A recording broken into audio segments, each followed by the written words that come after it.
heureuse année 2021 à tous et à toutes. Mesdames et messieurs, bonsoir et bienvenue sur Planet School TV à votre émission éducative Éduc-Info, l'émission qui parcourt toute la presse nationale. On y va pour cette revue de presse. Je vous conduis à Zuenoula où des établissements resteront fermés jusqu'à nouvel ordre et ces dernières heures Monde qui en parle dans sa publication du mardi 5 janvier. Au prétexte de vouloir anticiper les congés de décembre dernier dans la région de la Maraoué, au centre-ouest ivoirien, des élèves avaient saccagé des bureaux du lycée moderne de la ville. La direction régionale de l'éducation nationale, de l'enseignement technique et de la formation professionnelle de Boisflé, en accord avec le cabinet du ministère de l'Éducation nationale, de l'enseignement technique et de la formation professionnelle, a donc décidé de la fermeture des établissements secondaires du public et du privé jusqu'à nouvel ordre afin que cela serve de leçon aux perturbateurs. Cette sanction concerne les établissements secondaires, notamment de Zuenoula, Goïtafla et de Kanzra. On poursuit cette revue avec le quotidien Le Mandat du 4 janvier 2021 avec son titre BTS 2020, une importante décision prise. Par un communiqué du 30 décembre 2020, la direction des examens et concours d'ESCO informe les étudiants admissibles au brevet de technicien supérieur BTS session 2020 inscrits à la soutenance des rapports de stage pour l'admission au BTS que la date de dépôt des rapports est prorogée jusqu'au 11 janvier 2021, délai de rigueur. Par ailleurs, elle invite les étudiants à déposer leur dossier dans un bureau de la Poste de Côte d'Ivoire en veillant à ce que le cachet de la Poste soit totalement fiable. On reste avec le mandat qui a mis en interne. Kanzia Camara, l'école est au cœur du projet de société du président Ouattara.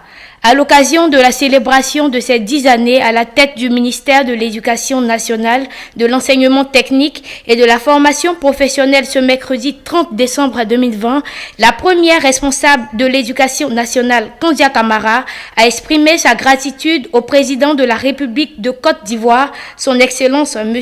Alassane Ouattara, au cours de la cérémonie pour avoir porté son choix sur elle pour conduire ce ministère chargé de symboles et d'histoire, a-t-elle déclaré.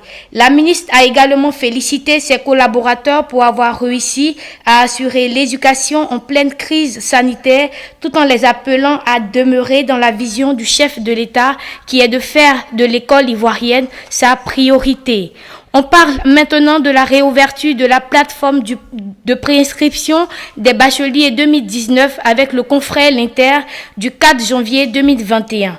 Et c'est lors d'une conférence de presse tenue le mardi 29 décembre 2020 dans la commune de Trècheville en présence de l'organisation des parents d'élèves et étudiants de Côte d'Ivoire, OPECI, que Casio Aka Claude a salué l'engagement du ministre de l'Enseignement supérieur et de la Recherche scientifique Adama Diawara à prendre en compte les observations formulées sur le dysfonctionnement du système universitaire.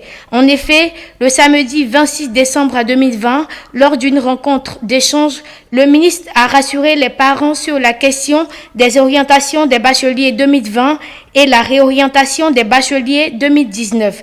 Ainsi, il a procédé à la réouverture de la plateforme de réorientation des bacheliers restés sur le carreau.